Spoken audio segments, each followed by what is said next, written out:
जय हिंद। आज हम लोग इस वीडियो में 12वीं कक्षा के अर्थशास्त्र मतलब इकोनॉमिक्स विषय के चैप्टर नंबर 9 पर परिचर्चा करेंगे। चैप्टर 9 जिसका नाम है उत्पादक का संतुलन। आज जिस बिंदु पर हम सब चर्चा करने वाले हैं उसका नाम है उत्पादक का संतुलन। संतुलन जिसका शाब्दिक अर्थ बराबरी होता है। किसी प्रकार का लोच का ना होना, झुकाव का ना होना, ज्यादा परिवर्तन का ना होना,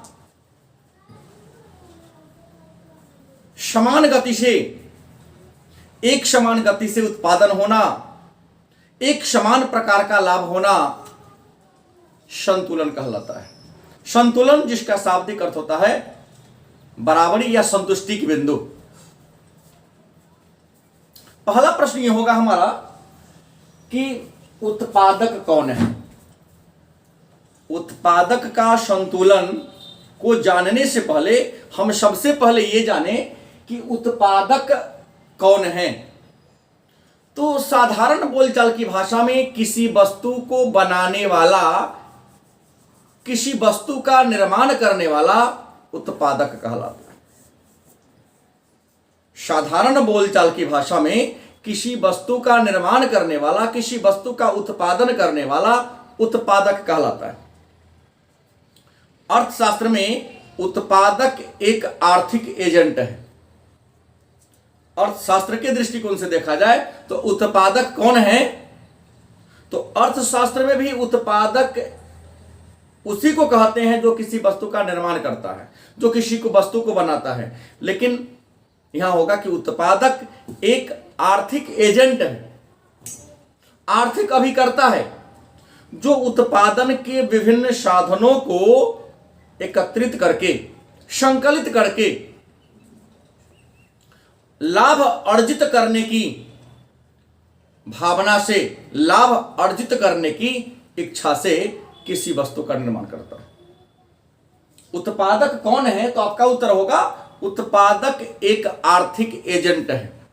उत्पादक एक आर्थिक अभिकर्ता है जो उत्पत्ति के विभिन्न साधनों, उत्पत्ति के साधन कौन है, तो भूमि है, पूंजी है, श्रम है, साहस है, संगठन है। उत्पत्ति के विभिन्न साधनों को संकलित करके, एकत्रित करके अधिकतम लाभ प्राप्त करने की कामना से, अधिकतम लाभ प्राप्त करने की इच्छा से किसी वस्तु का निर्माण करता है। वस्तु के निर्माण करने वाले उस एजेंट को ही हम उत्पादक के नाम से जानते हैं। इसको साधारण शब्दों में कहा जाए कि उत्पादक कौन है, उत्पादक किसे कहते हैं, तो उत्पत्ति के विभिन्न साधनों की सहायता से, उत्पत्ति के विभिन्न साधनों की सहायता से अधिकतम लाभ प्राप्ति की कामना को लेकर वस्तु का निर्माण करने वाला उत्पादक कहलाता है। अब सवाल होगा कि एक तो बात यहां क्लियर हो गया कि उत्पादक वह है जो वस्तु बनाता है, उत्पादक वह है जो एक आर्थिक एजेंट है, और उत्पादक का उद्देश्य क्या है, तो अधिकतम लाभ अर्जित करना। उत्पादक का उद्देश्य क्या होता है, तो अधिकतम लाभ अर्जित करना। अब अधिकतम लाभ प्राप्त करने के लिए, अधिकतम लाभ प्राप्त करने के लिए उत्पादक किस तरीके से, किस तकनीक की सहायता से उत्पादन करे कि उसे लाभ हो। तो उत्पादक किसे कहते हैं यह जान गए होंगे।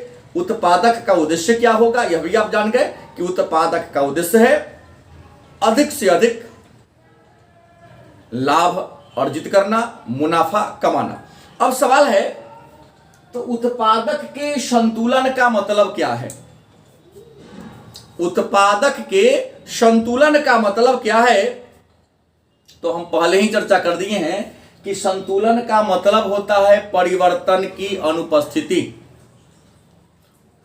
संतुलन का मतलब होता है परिवर्तन की अनुपस्थिति। किसी प्रकार का परिवर्तन, किसी प्रकार का चेंजिंग ना होना, किसी प्रकार का बदलाव ना होना, जिस प्रकार की व्यवस्था पहले से चलती आ रही है उसी प्रकार की व्यवस्था अनवरत चलते रहना संतुलन कहलाता है। लेकिन प्रश्न है, तो उत्पादक के संतुलन का मतलब क्या है? तो उत्पादक के संतुलन का मतलब है कि एक उत्पादक उत्पादन के विभिन्न साधनों का प्रयोग करके उत्पादन के विभिन्न साधनों का प्रयोग करके अधिक से अधिक लाभ को प्राप्त कर लेता है, तो एक उत्पादक संतुलन के अवस्था में होता है। मतलब उत्पादन के विभिन्न साधनों का प्रयोग करके अधिक से अधिक लाभ को प्राप्त कर लेना, अधिक से अधिक मुनाफा कमा लेना, अधिक से अधिक संतोष को प्राप्त कर लेना उत्पादक संतुलन कहलाता है। मतलब अगर इसको साधारण शब्दों में कहा जाए कि उत्पादक संतुलन का मतलब क्या है, या एक उत्पादक संतुलन की अवस्था में कब होता है, तो आपका उत्तर होगा एक उत्पादक संतुलन की अवस्था में तब होता है जब वह जिन वस्तु को निर्माण करने में, वस्तु को बनाने में जितना खर्च किया है उससे ज्यादा उसे लाभ की प्राप्ति हो, उससे ज्यादा उसे संतोष की प्राप्ति हो, तो उसे हम उत्पादक संतुलन के नाम से जानते हैं। अब सवाल है, तो उत्पादक संतुलन की रीतियां कितनी हैं? उत्पादक संतुलन की कितनी विधियां हैं? उत्पादक संतुलन की कितनी रीतियां हैं? तो आपको बता दें कि उत्पादक संतुलन की दो रीतियां हैं। पहला है कुल आगम एवं कुल लागत रीति, कुल आगम एवं कुल लागत रीति। दूसरा है सीमांत आगम एवं सीमांत लागत रीति। उत्पादक के संतुलन की कितनी विधियां हैं? तो आपका उत्तर होगा उत्पादन के संतुलन की दो रीतियां हैं। पहला है कुल आगम एवं कुल लागत रीति, दूसरा सीमांत आगम एवं सीमांत लागत रीति। तो आइए चर्चा करते हैं कि कुल आगम या कुल लागत में, कुल आगम या कुल लागत की अवस्था में एक उत्पादक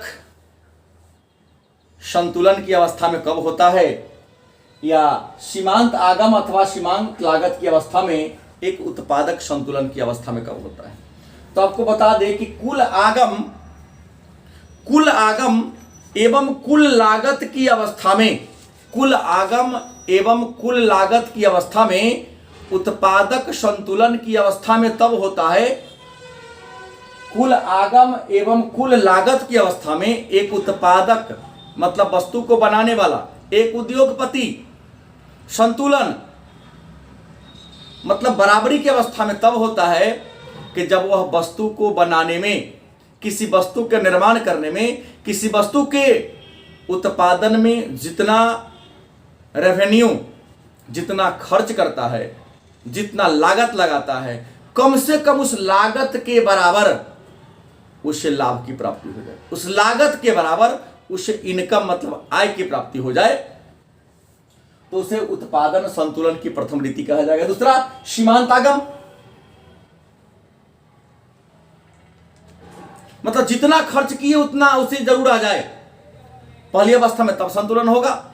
या दूसरा कहता है सीमांत आगम या सीमांत लागत रीति, कि सीमा के अंत में किसी कारोबार को प्रारंभ करते हैं, उसे कम से कम न्यूनतम एक सीमा के अंत में, या किसी कारखाना को चलाने के लिए जो न्यूनतम खर्च होता है, किसी कारखाना को चलाने के लिए जो न्यूनतम खर्च होता है, किसी वस्तु को बनाने के लिए जो न्यूनतम खर्च होता है, वह न्यूनतम खर्च उसे अनवरत मिलता रहे, मतलब नो लॉस नो प्रॉफिट की अवस्था में वह हमेशा चलता रहे, तो वह संतुलन की अवस्था में होगा। पहला तो थोड़ा जितना बनाने में खर्च लगा उतना आए, दूसरा कि संचालन करने में, कारखाना को चलाने में, वस्तु को निर्माण करने में जो न्यूनतम कम से कम लागत आती है उतना यदि उसे प्राप्त हो जाती है, तो उत्पादन संतुलन की ये दो रीतियां कही जाएगी। अब है तो विभिन्न बाजार में, बाजार की तो कई अवस्थाएं हैं जो अभी 2-4 चैप्टर के बाद बाजार के विभिन्न अवस्थाओं के बारे में चर्चा करेंगे। तो हमें यहाँ दो बात और जानना है कि पूर्ण प्रतियोगिता में उत्पादक संतुलन कब होता है और एकाधिकार में उत्पादक संतुलन कब क्यों होता है। मतलब पूर्ण प्रतियोगिता के बाजार में एक उत्पादक, एक उद्योगपति संतुलन कैसे प्राप्त कर पाता है या एकाधिकार के बाजार में एक उत्पादक संतुलन कब प्राप्त कर पाता है। तो इन दोनों को प्राप्त जानने से पहले जानेंगे सम विच्छेद बिंदु क्या है। सम विच्छेद, सम का मतलब होता है बराबरी, विच्छेद मतलब तोड़ने में, बांटने वाला। तो सम विच्छेद बिंदु जहां यहां मैं दिखाऊंगा, यह जो बिंदु है इस यहां पर, इसको सम विच्छेद बिंदु कहा कि सम विच्छेद बिंदु उस बिंदु को कहते हैं जहां पर उत्पादक का आगत और लागत दोनों बराबर होता है। वह बिंदु जहां पर उत्पादक का खर्च और आमदनी दोनों बराबर हो जाए, सम विच्छेद बिंदु किसे कहते हैं। आपका उत्तर होगा कि सम विच्छेद बिंदु उस बिंदु को कहते हैं जहां पर एक उत्पादक का आगत और लागत मतलब आमदनी और खर्चा दोनों बराबर हो जाए, तो उस बिंदु को हम सम विच्छेद बिंदु के नाम से जानते हैं। प्रश्न है, तो विभिन्न बाजार में उत्पादक संतुलन, तो आप जानते हैं सामान्य बाजार के तो कई रूप हैं, लेकिन सामान्यतः बाजार के दो रूप ही देखने को मिलता है। एक एकाधिकारी बाजार और दूसरा पूर्ण प्रतियोगिता का बाजार। पूर्ण प्रतियोगिता का बाजार उस बाजार को कहते हैं जिस बाजार में किसी वस्तु के अनेक सारे उत्पादक, अनेक सारे विक्रेता होते हैं, वस्तुएं समरूप होती हैं। उत्पादक विक्रेता नहीं तो क्रेता को प्रभावित कर सकता है और ना ही क्रेता विक्रेता को प्रभावित कर सकता है, तो इसे हम पूर्ण प्रतियोगिता का बाजार कहेंगे। एकाधिकार का बाजार उस बाजार को कहते हैं जिस बाजार में किसी वस्तु के अनेक सारे एक ही उत्पादक और एक ही विक्रेता होते हैं। किसी वस्तु के एक ही उत्पादक होते हैं, उसके मूल्य पर, कीमत पर एक ही प्रतिष्ठान का अधिकार होता है, तो उसमें एकाधिकार का बाजार कहते हैं। और एकाधिकार में वस्तुएं समरूप नहीं होती है, वस्तु विभेद की अवस्था देखने को मिलती है। तो प्रश्न है कि पूर्ण प्रतियोगिता की अवस्था में एक उत्पादक संतुलन की अवस्था में कब प्राप्त करेगा।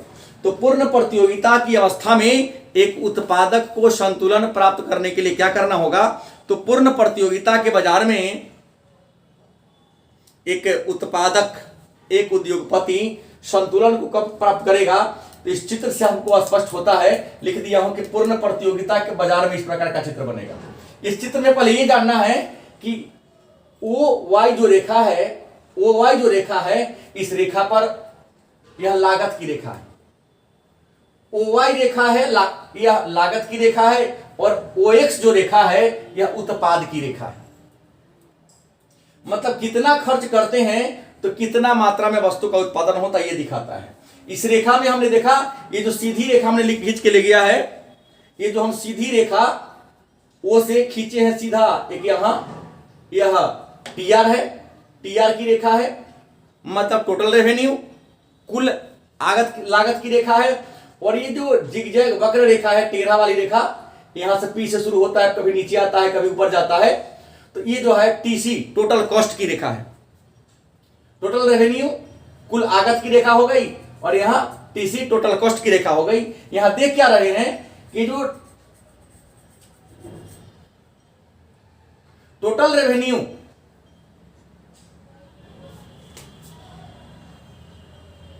थोड़ा सा इसको और आगे करके देख लेते हैं, क्लियर हो जाएगा।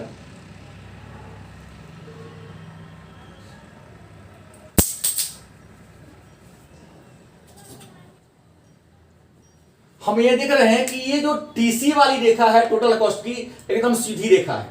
मतलब एक उद्यमी का जो लागत होता है एकदम फिक्स होता है, हर बिंदु पर उसका लागत हमेशा बराबर होते चलता है, एक समान गति से लागत बढ़ता है। लेकिन TR टोटल रेवेन्यू, TC हमेशा बराबर हो रहा है और TR की जो रेखा है देख रहे हैं, कभी TC से नीचे आ रही है तो कभी TC से ऊपर जा रही है। तो पूर्ण प्रतियोगिता के बाजार में उत्पादक संतुलन में कब होगा। तो जहां TC रेखा और TR रेखा के बीच की दूरी ज्यादा हो। तो TC और TR के बीच की दूरी अगर यहां देखते हैं तो एक दूसरे को काट रहा है, बराबर है, कोई संतुलन ये नहीं है। यहां देख रहे हैं दूसरों को काट रहा है, यहां थोड़ा ऊपर ज्यादा चल जा गया है, यहां की दूरी कम है। लेकिन हम के और एन की बात करते हैं, यहां पर बात करते हैं के और एन की बात करते हैं, तो टीआर और टीसी के बीच की दूरी क्या है, ज्यादा है। मतलब यहां पर के और एन के बीच की दूरी क्या है, ज्यादा है। मतलब पूर्ण प्रतियोगिता के बाजार में एक उत्पादक संतुलन की अवस्था में तब होगा जब टीआर और टीसी के बीच की जो दूरी है, जो गैप है, वह ज्यादा होगा। मतलब लागत से आमदनी की प्राप्ति क्या होगी, उससे ज्यादा होगी। तो पूर्ण प्रतियोगिता के बाजार में एक उद्यमी, एक उत्पादक के और एन के बीच लाभ को प्राप्त कर पाएगा। दूसरा है एकाधिकार के बाजार में, एकाधिकार में उत्पादक संतुलन कब होगा। तो एकाधिकार का परिभाषा मैं पहले दे दिया हूं कि एकाधिकार मतलब एकाधिकार यह बाजार की वैसी दशा है जिसमें किसी वस्तु के केवल और केवल एक ही उत्पादक होते हैं, एक ही उत्पादक होते हैं, उसके मूल्य पर एक ही का नियंत्रण होता है, तो उसे एकाधिकार कहते हैं। और एकाधिकार के अवस्था में उत्पादक संतुलन कब होगा, मतलब वस्तु का एक ही बाजार में अगर निर्माण करने वाला हो, उत्पादन करने वाला हो, तो वहां पर एक उत्पादक उद्यमी संतुलन में कब होगा। तो इसको जानने से पहले रेखा चित्र को देख लीजिए। यहाँ रेखा चित्र में ओ वाई रेखा पर लागत की रेखा को दिखाया गया है, वाई रेखा पर लागत की रेखा को दिखाया गया है, और ओ एक्स रेखा पर यह उत्पाद की रेखा है।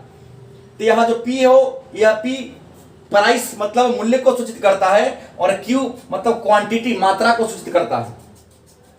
इसमें हम क्या देख पा रहे हैं, टीआर जो है वह टोटल रेवेन्यू है, और टीसी जो है वह क्या है, टोटल कॉस्ट है। तो जब पी बिंदु से जब लागत पी आती है, तो क्यू बिंदु पर या Q1 पर क्या है, प्राइस Q1 OQT है। थोड़ा सा उत्पादन को और बढ़ाते हैं, तो अगर उत्पादन को और बढ़ाते हैं तो यहां मैं क्या देख पा रहा हूं, इसको डॉट डॉट से इसको मिला दिया जाए, ऐसे ऐसे। अगर प्राइस को सीधा चला ले जाए, प्राइस को सीधा ले जाते हैं, तो हम क्या देख पा रहे हैं कि Q बिंदु जो है, जहां पर थोड़ा सा यहां ऊपर से गुजर जा रही है, थोड़ा सा P थोड़ा ऊपर है और Q थोड़ा नीचा है। मतलब हमको लागत ज्यादा लग रही है लेकिन क्वांटिटी, मात्रा कम हो रहा है, तो यहां पर उत्पादक को लाभ नहीं होगा क्योंकि खर्चा ज्यादा है, आमदनी थोड़ा कम हो जा रही है। और हम इसी रेखा को सीधा अगर ऐसे खींचे डॉट डॉट करके, तो यहां हम क्या देख रहे हैं कि लागत का रेखा जो है थोड़ा सा नीचे आ जा रहा है, और क्वांटिटी जो थोड़ा यहां से क्या हो रहा है, ज्यादा ऊपर उठ जा रहा है। क्या हो रहा है, ज्यादा उठ जा रहा है। पुनः इस रेखा को अगर हम प्राइस को आगे बढ़ा देते हैं, तो ये जो प्राइस वाली रेखा है यही रह जाती है, लेकिन क्वांटिटी जो है यहां गैप ज्यादा हो जा रही है। तो जहां लागत और आगत में डिफरेंस ज्यादा हो जाए, अंतर ज्यादा हो जाए, तो वहीं पर एकाधिकार की अवस्था में या एकाधिकार के बाजार में उत्पादक को अधिकतम क्या होता है, लाभ होता है। तो यह है उत्पादक का संतुलन। मतलब उत्पादक संतुलन से मतलब है कि एक उत्पादक संतुलन की अवस्था में तब होगा जब वह किसी कारोबार में या किसी वस्तु को निर्माण करने में जितना खर्च किया हो उससे ज्यादा उसे लाभ की प्राप्ति हो। तो ये था अर्थशास्त्र चैप्टर नंबर 9। कल हम लोग पुनः 10 नंबर चैप्टर को लेकर आएंगे, उसका नाम होगा पूर्ति और पूर्ति का नियम। तब तक के लिए धन्यवाद।